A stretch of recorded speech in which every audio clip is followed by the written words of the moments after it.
Ouais, on va partir. Je vais tous vous accompagner. On va tous sortir ensemble. Le seul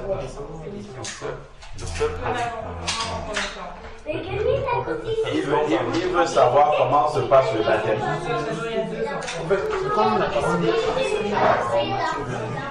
est-ce qu'on va voir je peux faire le avec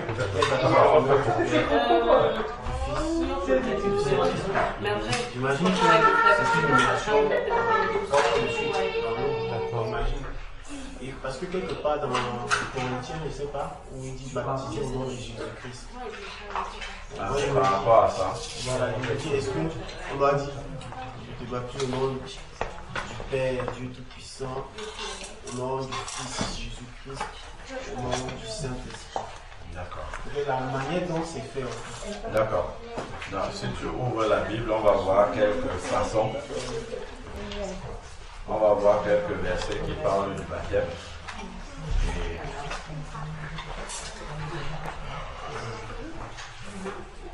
Donc, commençons d'abord par Matthieu 28 que tu as dit. Matthieu 28, verset 19 à 20.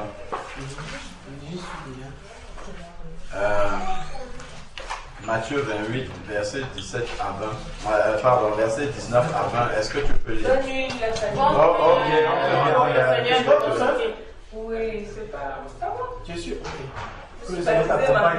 Amen. Ah, gloire à Dieu. Amen. Amen. Merci, donc, verset 19 à 20. Allez, faites de toutes les nations des disciples, les baptisant au nom du Père, du Fils et du Saint-Esprit. Et enseignez-leur à observer tout ce que je vous ai prescrit. Et voici, je suis avec vous tous les jours jusqu'à la fin du monde. Amen. Normalement, d'après la grammaire française, lorsque on lit la phrase du verset 19, il y a un problème. Tu es d'accord avec moi? Regarde, allez, faites de toutes les nations des disciples, baptisez-les au nom. Ensuite, il y a du Père, du Fils et du Saint-Esprit. Normalement, en français, le au nom, O aurait dû avoir X et non aurait dû avoir S. Tu es d'accord ou pas? Je suis d'accord. Parce qu'il y a plusieurs noms. On est d'accord? Au nom du Oui, au nom, il doit avoir lui, il devait avoir S, il doit avoir X à O et non avec un S. Puisqu'il y a Père, Fils et Saint-Esprit. D'accord? Bon, j'imagine que... Non, lis juste la phrase, hein. C'est juste une question d'accord en français. Oui, au nom du Père, Oui. du Fils et du Saint-Esprit. D'accord. Donc, s'il y a trois noms comme ça qui sont là, on doit mettre X à O et S à non. En français. Oui, puisqu'il y a trois noms. A et X. Oui. C'est ça qu'on devrait faire.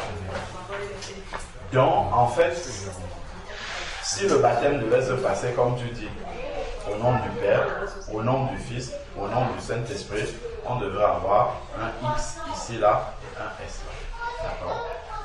Tu as dit tout à l'heure, c'est dans Jean, chapitre 14, où le Seigneur Jésus a dit, allons lisons, c'est mieux de lire. Jean, chapitre 14 ou 16, hein. Je vais regarder ça précisément. Jean, chapitre 14. Et moi, je prierai le Père. Quel verset? Attends. Voilà, verset 26. Voilà, verset 26. 14, 26. Mais le consolateur, l'Esprit Saint, que le Père enverra en mon nom, vous enseignera toutes choses et vous rappellera tout ce que je vous ai dit. Amen. D'accord? Donc, quand Jésus a dit, allez, faites de toutes les nations des disciples, baptisez-les au nom du Père, du Fils et du Saint-Esprit, il n'avait pas encore reçu le Saint-Esprit quand il disait ça à ses disciples. Mais le Saint-Esprit devait venir plus tard pour leur enseigner toutes choses, véritablement. D'accord? Acte chapitre 2 maintenant. On sait que c'est là où il y a eu la Pentecôte et l'Esprit de Dieu. Tu peux lire du verset 1 au verset 4. Acte 2, verset 1 à 4. Acte 2, verset 1 à 4. Le jour de la Pentecôte, ils étaient tous ensemble dans le même lieu. Tout à coup, il vint du ciel un bruit comme celui d'un vent impétueux, et il remplit toute la maison où ils étaient assis. Des langues semblables à des langues de feu leur apparurent, séparées les unes des autres, et se posèrent sur chacun d'eux. Et ils furent tous remplis du Saint-Esprit, et se mirent à parler en d'autres langues selon que l'Esprit leur donnait de s'exprimer. Amen. Donc voilà maintenant le Saint-Esprit qui est venu et qui va leur enseigner toutes choses. D'accord? Bon, Pierre va commencer à prêcher l'évangile maintenant. Regarde maintenant le verset 37 et 38. Une fois qu'il a reçu le Saint-Esprit. Acte 2 toujours, hein, 37 et 38. Après avoir entendu ce discours, ils eurent le cœur vivement touché. Et ils dirent à Pierre et aux autres apôtres: Hommes frères, que ferons-nous? Pierre leur dit: Répentez-vous et que chacun de vous soit baptisé au nom de Jésus-Christ pour le pardon de vos péchés, et vous recevrez le don du Saint-Esprit. Amen. Tu vois que les apôtres disent exactement ce que Jésus-Christ a dit. Jésus a dit: allez, faites de toutes les nations des disciples, baptisez-les au nom, mais il a écrit au nom au singulier. Il a dit Père, Fils et Saint-Esprit. C'était codé. Lorsque l'Esprit de Dieu est descendu sur eux, il leur a révélé le nom dont Jésus parlait. C'est le nom de Jésus en fait. C'est pour ça que le haut nom était au singulier en fait, parce que c'est un seul nom. Ce n'est pas Père, Fils et Saint-Esprit. C'est un seul nom. Sinon on aurait dû mettre un X et puis un S en fait. D'accord? Donc, celui qui n'a pas encore reçu la révélation de ce nom-là peut baptiser comme Jésus a dit: je te baptise au nom du Père, du Fils et du Saint-Esprit. C'est parce qu'il n'a pas encore la révélation du nom dont parlait Jésus. Mais celui qui a déjà reçu cette révélation-là, que quand Jésus disait au nom du Père, du Fils et du Saint-Esprit, c'est parce qu'il ne s'était pas encore révélé à ses apôtres comme étant celui qui porte ce nom-là dont il parle là. Dans les apôtres, ici, après l'effusion du Saint-Esprit, ils ont reçu la révélation que le nom dont ils parlaient là, en fait, c'était le nom de Jésus. Voilà déjà les premiers qui ont été baptisés comme ça au nom de Jésus. On voit maintenant plusieurs exemples d'autres baptêmes dans la parole de Dieu. Tu peux tourner par exemple dans Acte 8 déjà chez Corneille. Acte 8. Et il y a une petite parenthèse que je vais faire aussi. Acte 8, non, ça c'est l'eunuque éthiopien. Acte 8. Alors, il le baptisa, comme ici ce n'est pas précisé. Acte 9, il y a le baptême de Saul de Tarse. Alors, donc, il fut baptisé. Ici, ce n'est pas précisé. Acte 10, il y a le baptême de Corneille. Là, je crois qu'ils ont précisé cela. Voilà. Acte chapitre 10, verset 44 jusqu'au verset 48. Et on va voir quelque chose là aussi. Comme Pierre prononçait encore ces mots, le Saint-Esprit descendit sur tous ceux qui écoutaient la parole. Tous les fidèles circoncis qui étaient venus avec Pierre furent étonnés de ce que le don du Saint-Esprit était aussi répandu sur les païens, car ils les entendaient parler en langue et glorifier Dieu. Alors Pierre dit: pourquoi refusez l'eau du baptême à ceux qui ont reçu le Saint-Esprit aussi bien que nous? Et il ordonna qu'ils fussent baptisés au nom du Seigneur. Sur quoi ils le prièrent de rester quelques jours. Amen.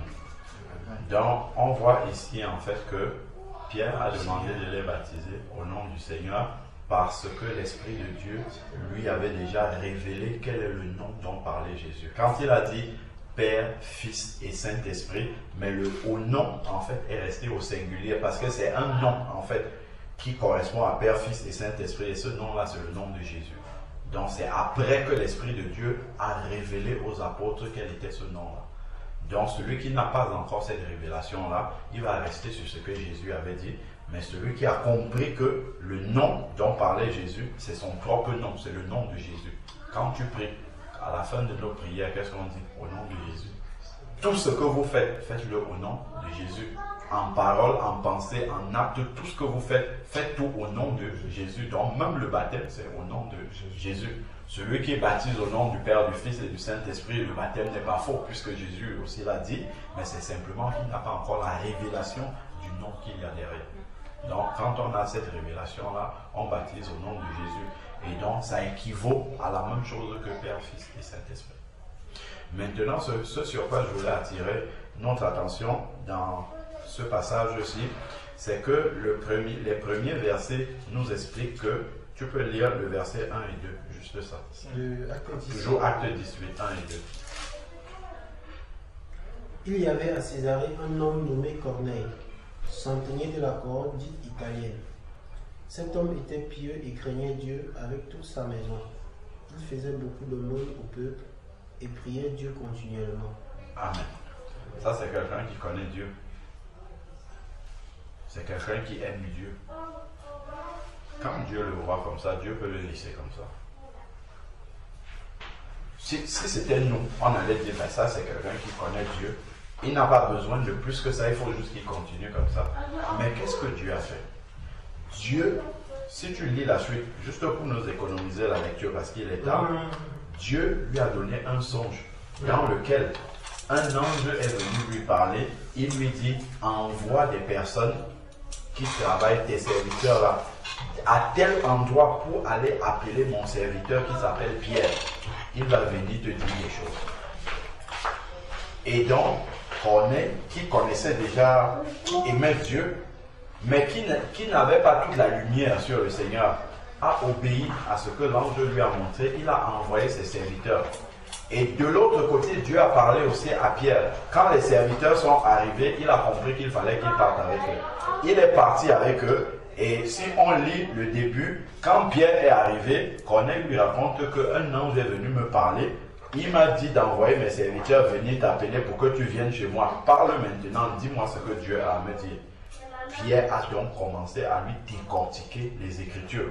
Et pendant que Pierre était en train de lui annoncer le véritable salut, l'Esprit de Dieu est descendu sur ceux qui écoutaient la parole de Dieu. Donc ils sont nés de nouveau. Tu as vu ce qu'on a lu après là? Tout de suite, dès qu'ils ont reçu l'Esprit de Dieu, Pierre n'a pas dit il faut qu'on leur explique la parole. La suite logique, c'est qu'il faut qu'on les baptise. Voilà. Amen. Donc quand on est né de nouveau, Dieu ne nous amène pas ailleurs. Il règle d'abord la question du baptême. Donc Pierre a dit, tout de suite, il n'a pas réfléchi. Ah papa, les gens qui ont le Saint-Esprit, qu'est-ce qu'on fait d'eux? Il faut les baptiser. On finit une seule fois. Donc Pierre les a baptisés directement au nom de Jésus. Donc c'est ce que, lorsqu'on a expérimenté la nouvelle naissance, Dieu lui s'arrête d'abord là. Il règle d'abord la question du baptême avant de continuer avec toi. Amen. Amen. Je pense vraiment béni soit le nom du Seigneur. Amen. Jésus-Christ, amen. Parce que vraiment, je crois qu'aujourd'hui tu es ce Pierre-là. Gloire à Dieu. Comme l'Ecclésiaste disait, il n'y a rien de nouveau sous le soleil. Amen. Parce que c'est une image claire. Parce que je ne peux pas dire que mes frères qui sont ici, qui n'auront pas été baptisés par l'immersion de l'eau, devant par le Seigneur, nous aimons le Seigneur. Gloire à Dieu. Et comme le Seigneur nous aime, il faut qu'il complète le travail qu'il a. Alléluia. Amen. Amen. Amen. Gloire à Dieu. Amen. Amen. Gloire à Dieu.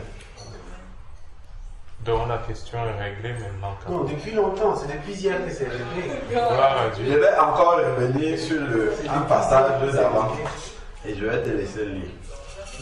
C'est sur le nuque éthiopien. Acte chapitre 8. Ça veut dire que vous ne lisez pas ce qui est publié dans le groupe. Acte chapitre 8. Tu es dit, Non, il n'est pas dans On va partager comme le texte est un peu long. Tu peux lire une partie. Donc, comme ça,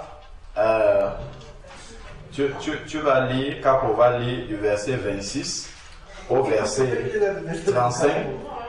Moi, c'est écrit. Capo lit du verset 1. Je me souviens quand j'étais en 6e, on m'appelait Capo. D'accord, bon. Indris. Donc, Andris va lire de 26 à 35 et puis Ruben va continuer de 36 jusqu'à 40. 36 à 36. Oui, 26 à 35 et puis Ruben va compléter. Un ange du Seigneur s'adressant à Philippe lui dit: Lève-toi et va du côté du midi sur le chemin qui descend de Jérusalem à Gaza, celui qui est désert. Il se leva et partit. Et voici un Éthiopien, un eunuque, ministre de Candace, reine d'Éthiopie, et surintendant de tous ses trésors, venu à Jérusalem pour adorer, s'en retournait assis sur son char et lisait le prophète Ésaïe. L'Esprit dit à Philippe: Avance, approche-toi de ce char. Philippe accourut et entendit l'Éthiopien qui lisait le prophète Ésaïe. Il lui dit: Comprends-tu ce que tu lis? Arrête-toi un peu. Si l'eunuque éthiopien lisait le prophète Ésaïe, il aimait Dieu ou pas? Il aimait Dieu. Amen. Continue. Il répondit: Comment le pourrais-je si quelqu'un me guide? Et il invita Philippe à monter et à s'asseoir avec lui. Le passage de l'écriture qu'il lisait était celui-ci: Il a été mené comme une brebis à la boucherie, et comme un agneau muet devant celui qui le tend, il n'a point ouvert la bouche. Dans son humiliation, son jugement a été levé, et sa postérité, qui la dépeindra, car sa vie a été retranchée de la terre. L'eunuque dit à Philippe: Je te prie, de qui le prophète parle-t-il ainsi? Est-ce de lui-même ou de quelqu'un d'autre? Alors Philippe, ouvrant la bouche et commençant par ce passage, lui annonça la bonne nouvelle de Jésus. Comme ils continuaient leur chemin, ils rencontrèrent de l'eau. Et l'eunuque dit: Voici de l'eau. Qu'est-ce qui empêche que je ne sois baptisé? Philippe dit: Si tu crois de tout ton cœur, cela est possible. L'eunuque répondit: Je crois que Jésus-Christ est le Fils de Dieu. Amen. Attends un peu, frère. Est-ce que vous croyez de tout votre cœur? Oui, moi je crois. Oui. Continue la lecture. Il fit arrêter le char. Philippe et l'eunuque descendirent tous deux dans l'eau. Et Philippe baptisa l'eunuque. Quand il fut sorti de l'eau, l'Esprit du Seigneur enleva Philippe et l'eunuque ne le vit plus. Tandis que joyeux s'en retourné. en fait, il... Tu as verset 39, je pense. 39. Tandis que joyeux, Je passe à continuer en haut là. il poursuivit sa route. Philippe se trouva dans Azote, d'où il alla jusqu'à Césarée en évangélisant les villes par lesquelles il passait. Amen. En fait, en bas, il y avait des explications. Donc, en fait, ici, il y a quelqu'un qui aimait Dieu, mais qui ne comprenait pas vraiment la parole de Dieu.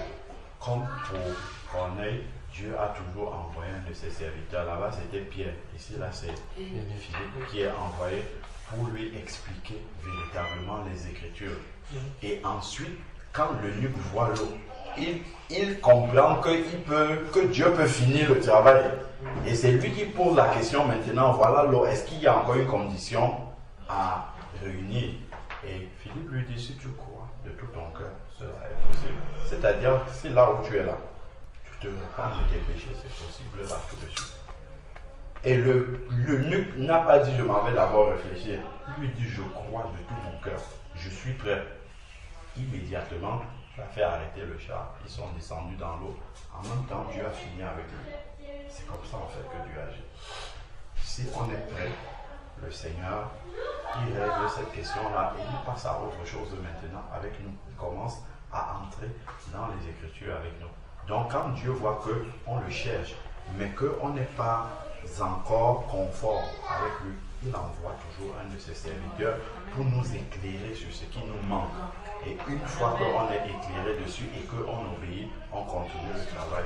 On va lire encore pour quelqu'un d'autre. Pareillement, on verra que en fait, le Seigneur agit toujours de la même façon.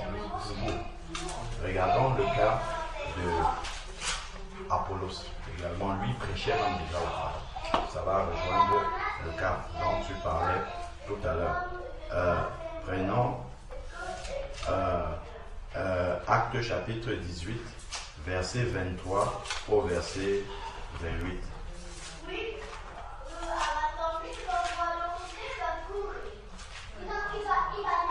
Actes chapitre 18, verset 23 au verset 28.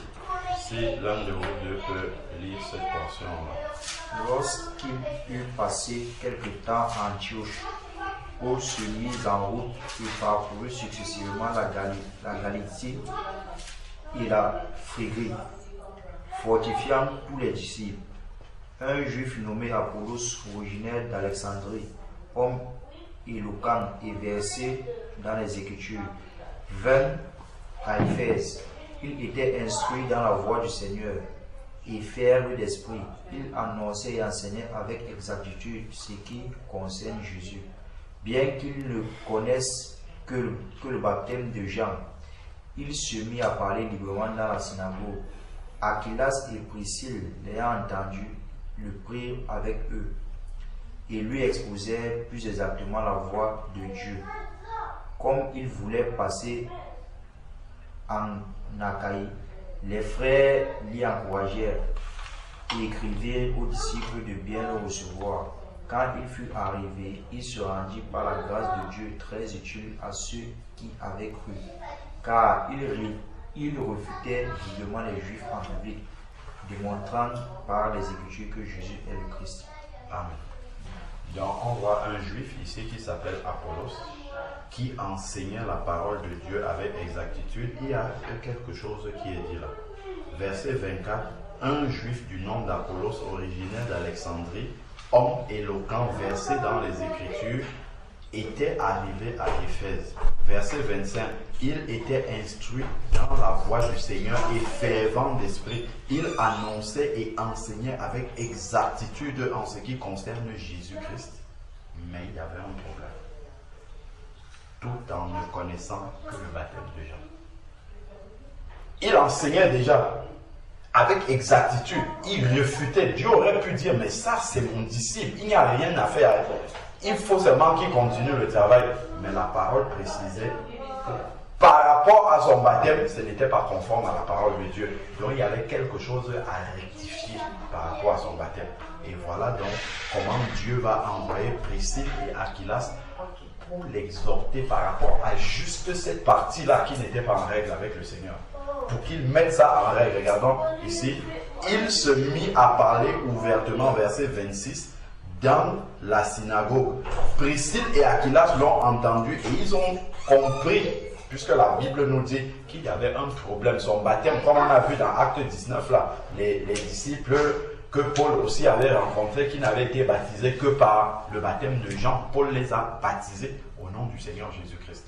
Donc, de la même manière, Priscille et Aquilas, quand ils l'ont vu dans la synagogue et qu'ils ont su qu'ils n'avaient reçu que le baptême de Jean, parce que c'est la seule chose que la Bible nous dit qui était incomplète dans sa marche, ils l'ont pris de côté pour lui annoncer plus exactement la voie du Seigneur. C'est pour le conduire à régulariser son baptême par rapport au Seigneur. Et après, il a continué sa marche. Ce n'était que ça qui était un problème. On voit que le Seigneur a continué à l'utiliser comme ça avait commencé. Mais le Seigneur ne l'a pas laissé continuer comme ça. Si ce n'était qu'un détail, le Seigneur l'aurait laissé continuer. Il faisait déjà le travail. Mais Dieu l'a arrêté. La question du baptême, là, il faut régler ça. Et d'ailleurs, Acte 19 nous explique clairement le cas des personnes qui étaient aussi comme lui et que Paul a rencontré et que Paul a baptisé immédiatement. Donc, on voit qu'à chaque fois, quand Dieu voit un de ses enfants où il y a quelque chose qui manque, il va toujours envoyer un de ses serviteurs pour l'éclairer sur ce qui lui manque. Donc ici, c'était Priscille et Aquilas. Si on lit dans Acte 19, on a lu tout à l'heure, c'est Paul qui rencontre des disciples sur le chemin des fêtes. Ils étaient déjà disciples. Et Paul leur demande, c'est de 1 à 7, avez-vous reçu le Saint-Esprit lorsque vous avez cru? Et eux, ils vont dire, on n'a même pas entendu dire qu'il y ait un Saint-Esprit. Pourquoi? Parce que Dieu les connaissait et ils savaient que dans leur marche avec lui, ils le connaissaient, ils aimaient Dieu, mais il y avait quelque chose qui n'était pas encore conforme à la volonté de Dieu. Et Dieu a mis Paul sur leur route pour rendre cet aspect de leur marche avec lui conforme. Et ils ont continué. C'est la même chose que Dieu fait encore aujourd'hui. Et c'est la même chose que Dieu fait avec vous maintenant. Dieu voit que vous l'aimez, il voit que vous marchez avec lui, mais il voit que la question du baptême, là on a vu plusieurs cas, n'est pas encore au clair. Il met quelqu'un devant vous, ce n'est pas moi forcément. Le frère a dû commencer, Dieu a vu que ça résistait, il a envoyé encore le renfort pour appuyer encore ça. Donc on voit dans les Écritures comment Dieu, il n'a pas changé. Tu as dit tout à l'heure une parole juste, c'est qu'il n'y a rien de nouveau sous le soleil. Donc votre situation n'est pas nouvelle sur le soleil. On vient de voir beaucoup de cas où les gens étaient dans votre situation. Ils aimaient Dieu, ils connaissaient Dieu, ils parlaient même déjà de Dieu, mais il y avait quelque chose qui était incomplète. Et on voit qu'à chaque fois, Dieu ne les a pas laissés comme ça. Par amour pour eux, Dieu a toujours mis un de ses enfants sur leur chemin pour compléter ce qui leur manquait et ils ont continué à marcher avec Dieu. Amen. Je vais ajouter quelque chose rapidement. Par la grâce de Dieu, dans tout acte des apôtres, il n'y a que ces exemples-là. Il y a Cyprus, il y a Lydie, qui sont tous des gens qui servaient le Seigneur. Lydie, en particulier, c'était une femme qui craignait le Seigneur. Donc, elle avait les mêmes caractéristiques que Corneille. Elle craignait le Seigneur. Elle était vendeuse de pourpre. Elle aussi, elle a été baptisée avec toute sa famille. Amen. Amen. C'est pour ça que je disais que j'ai publié tout ça là dans le groupe. Là-bas, j'ai mis tous les exemples là-bas. Non, mais il n'est pas dedans. Il est dedans. Il n'est pas dedans. Il était dedans. Il y a un temps pour le Seigneur. Il y a un temps pour le Seigneur. Même si ça a été publié et qu'il était dedans, ce n'était pas encore le moment. Gloire à Dieu. Ce n'était peut-être pas encore le moment du Seigneur.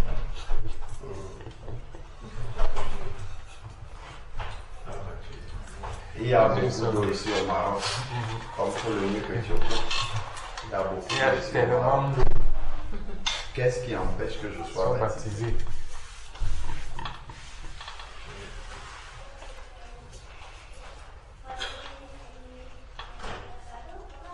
Pour les courageux comme vous la comprenez. Il y a le lac là. Il y a le lac là derrière. Donc voilà, le Seigneur a parlé. Je ne sais pas si on a quelque chose à rajouter. Nous tous, ce n'est plus quelqu'un qui a parlé, on a seulement lu les Écritures, lu les Écritures. Donc vraiment, maintenant, vous êtes comme l'eunuque éthiopien. Il y a l'eau en face de vous.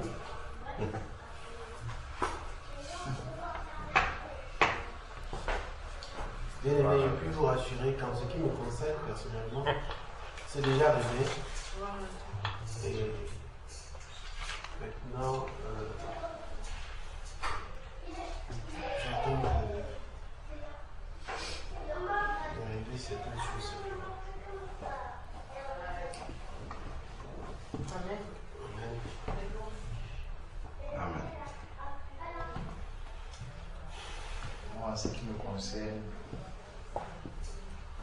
je suis disposé. Parce que je ne sais pas. Pour moi, le hasard n'existe pas. Amen. Le hasard n'existe pas. Moi, je suis un homme des sciences et je fais confiance à ma pensée. Parce que je devais le rencontrer depuis. En fait, ça c'est mon ami et mon petit aussi. Un jour il m'a dit on va jouer. Je lui ai dit non, le temps. Le décalage horaire n'était pas bon. Il a dit oui, c'était pas bon. Il a dit il va sortir à 19h, mais il est 18h. Le temps qu'on quitte la maison, c'est à 18h30, 18h40, on ne peut pas le voir. Aujourd'hui, je suis à la maison, on me dit bon, moi je suis bien. Bon, j'arrive, je me trouve dans une impasse. Ouais, mais c'est ce qu'il y a de l'église, c'est une impasse. Maintenant, moi, je crois en Jésus-Christ. Et je crois qu'il est mon sauveur. Amen. Donc, je serais honoré d'être baptisé. Gloire à Dieu. Gloire au Seigneur. Amen. Amen. Amen. Amen. Gloire à Dieu.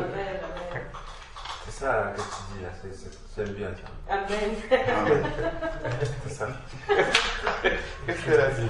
Est-ce qu'elle a dit ce que tu as dit? Oui. Non, Dieu dit, ensuite je fais après, on s'ajoute à C'est l'église. ça. c'est ça. Amen. Gloire à Dieu. Amen. Maintenant, je crois que la plage est fermée. Non, ça ne ferme pas. On peut descendre là-bas. On peut descendre là-bas. Je ne crois pas qu'il y a pas de garde-fou pour... On descend. Pour le faire. Oui. On peut y aller. Je sais pas, hein, mais quand même pour cette nuit-là. Oui, le fait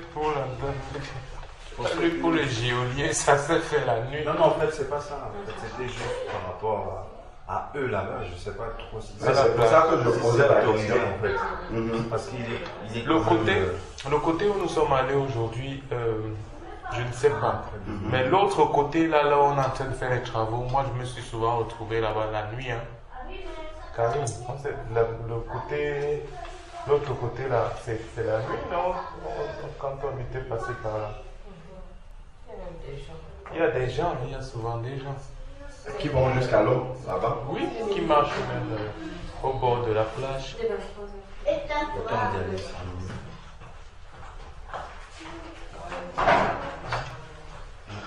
Ouais, j'ai tant de fortune même d'abord pour aller en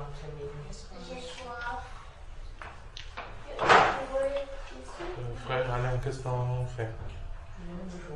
Selon la parole de Dieu, on doit le faire maintenant. Maintenant. Selon ce qui est Benoît ici. écrit, oui, ça c'est Il y avait une Benoît ici. c'est une solution alternative aussi. Tu n'as pas de baignoire Je ici. n'ai pas de Benoît. Je n'ai pas de Benoît. On y va. On y va. À la plage. D'abord. On y va. Moi, Je vais d'abord lire les Écritures. Et je vais lire pourquoi on est en train de dire ça. On a fait dire qu'on y va. D'abord. Parce que, en fait, la Bible nous dit que nous ne savons pas ce qu'un jour peut arriver. C'est clair. Si Dieu fait un travail, faisons-le confiance jusqu'au bout. Ayons la foi. Il vaut mieux aller jusqu'à là-bas et qu'on nous chasse.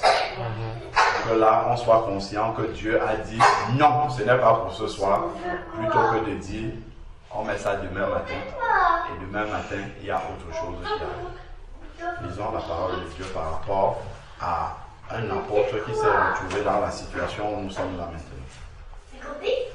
Acte chapitre 16.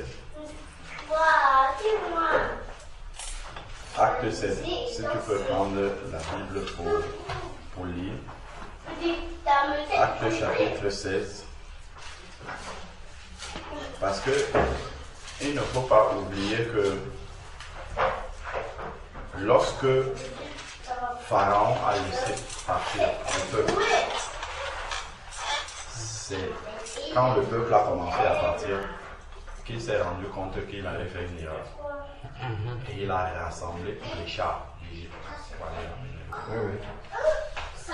Si demain il y a autre chose, on se donne rendez-vous et que quelque chose intervient devant le Seigneur, nous aurons une double responsabilité.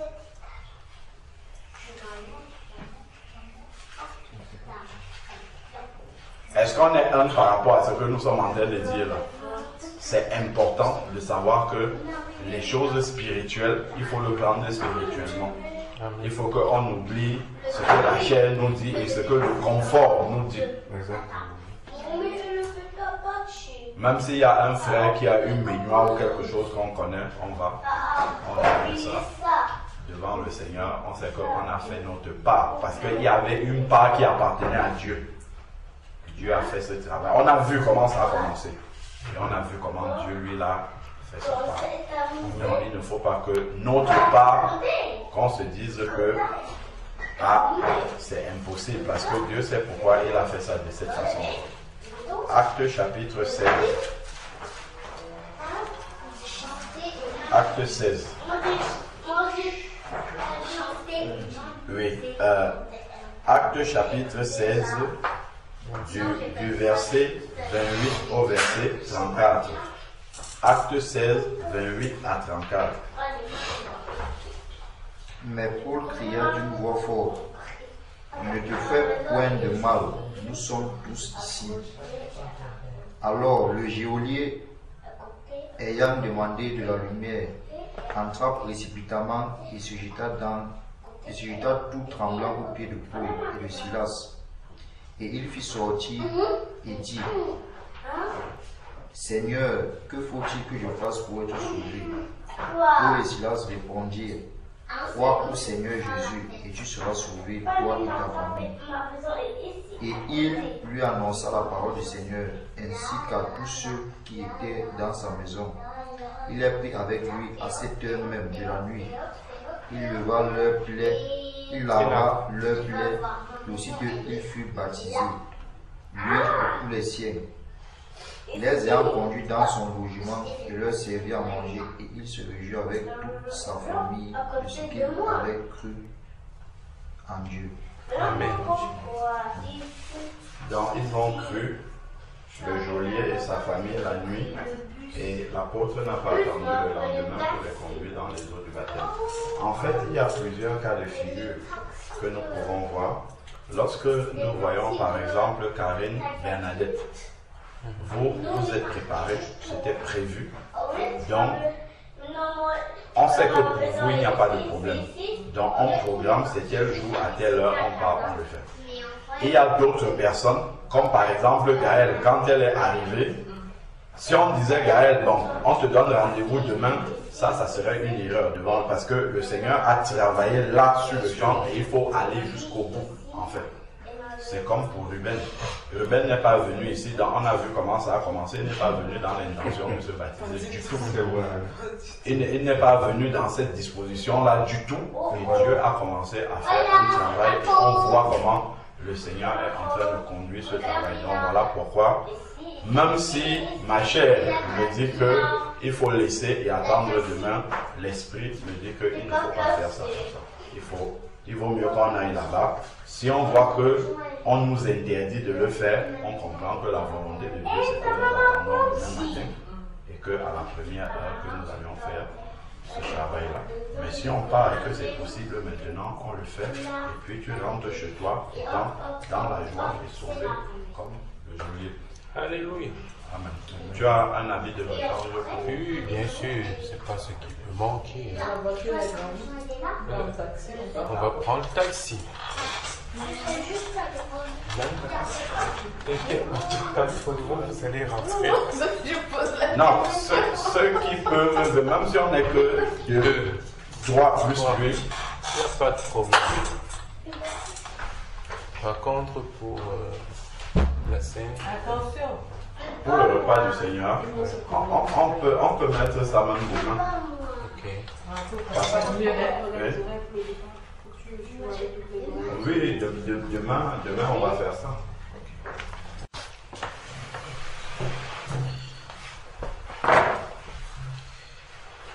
Seigneur éternel Dieu Tout-Puissant, Père, nous voulons vraiment nous incliner devant ta Seigneurie, Seigneur Père, ce soir. Car, Seigneur Père, nous avions entendu parler de toi, mais nos yeux ont contemplé ta puissance agir, Seigneur Père éternel. Nous voulons te dire merci. Merci infiniment, Seigneur Père, nos mots sont faibles. Par rapport, Seigneur Dieu Tout-Puissant, à tout ce que tu as accompli dans cette journée, Seigneur Père. Pour tout ce que tu as accompli depuis hier, Seigneur Dieu, nous voulons te dire infiniment merci. Merci pour toutes ces âmes que tu attires à toi, Seigneur Dieu Tout-Puissant. Merci pour toutes les forteresses, Seigneur Père, que tu fais tomber par la puissance du nom de Jésus.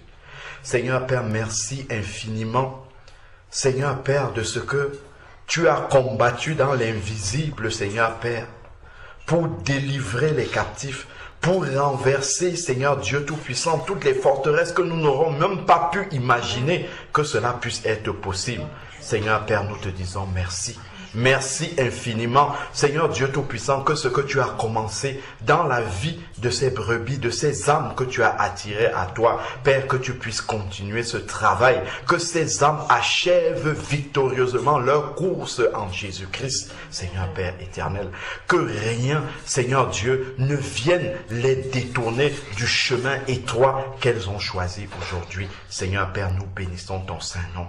Seigneur Dieu, conduis-nous. Tu vois, Seigneur Père, c'est par obéissance, quel que soit ce qu'il y a dehors, Père, c'est que nous nous attachons à toi, Seigneur Père. C'est en toi que nous nous confions quand nous voyons l'œuvre miraculeuse que tu as commencé à accomplir sous nos yeux. Père, nous nous remettons entre tes mains afin que tu puisses l'accomplir fidèlement au nom de Jésus. Seigneur Père, accompagne-nous jusqu'au lieu que toi-même tu as décidé, Seigneur Père, pour achever cette œuvre, Seigneur Père. Car nous savons qu'il y a de la joie dans le ciel pour un seul pécheur qui se repent et qui revient à toi, Seigneur Père éternel. Conduis toutes choses, Seigneur Père, telles que tu l'avais commencé, que nous puissions juste, Seigneur Père, être des instruments inutiles entre tes mains pour accomplir le plan parfait que tu avais déjà pour la vie de Ruben bien avant la fondation du monde. Que cela puisse s'accomplir au nom de Jésus. Que rien ne vienne faire obstacle, Seigneur Père, à l'accomplissement de ton plan. Père, nous savons que quand tu ouvres une porte, personne ne peut la refermer. Seigneur Dieu, dispose de toutes choses pour que ton plan parfait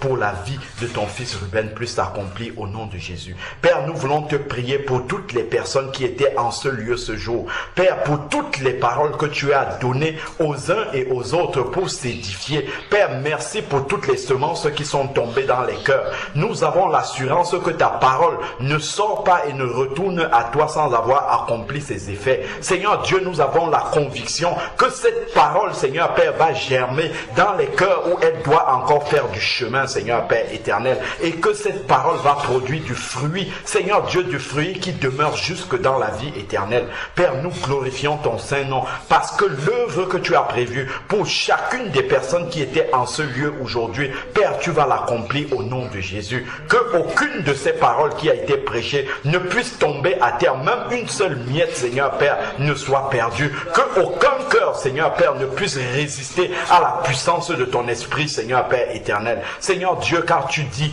dans ta parole que tu es venu chercher et sauver ceux qui étaient perdus. Seigneur Dieu Tout-Puissant, tu as dit que le médecin ne vient pas pour ceux qui sont en bonne santé, mais pour ceux qui sont malades, Seigneur Père. Ta parole est venue pour guérir, Seigneur Père, ceux qui avaient besoin de guérison. Ta parole qui est lumière est venue pour éclairer ceux qui avaient besoin d'être éclairés, Seigneur Père éternel. Nous glorifions ton Saint-Nom parce que ta parole a été donnée en fonction de tous les cœurs qui étaient présents. Père, seul toi sonde les cœurs et les reins. Nous n'avons rien préparé, mais toi tu avais tout préparé bien avant la fondation du monde, Seigneur Père, et tu as accompli fidèlement ce que tu avais prévu. Seigneur Dieu Tout-Puissant, que ton œuvre puisse s'accomplir dans toutes les vies qui étaient ici, Seigneur Dieu Tout-Puissant. Père, Merci pour le travail que tu vas continuer à accomplir. Tu as dit que Paul a semé, Apollos a arrosé, mais c'est Dieu qui fait croître. Merci pour ta parole que tu vas faire croître encore dans tous les cœurs, Seigneur Père, qui l'ont reçu.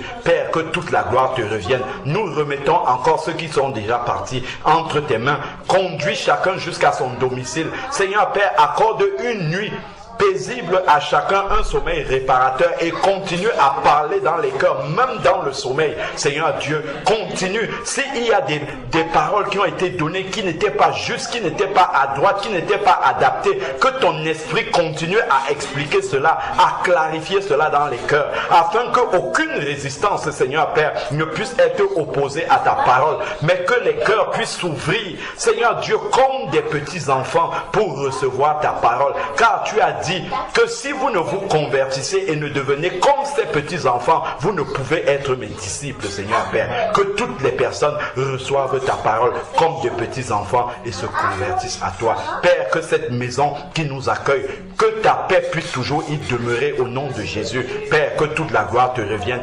d'éternité en éternité au nom de Jésus-Christ. Amen. Amen.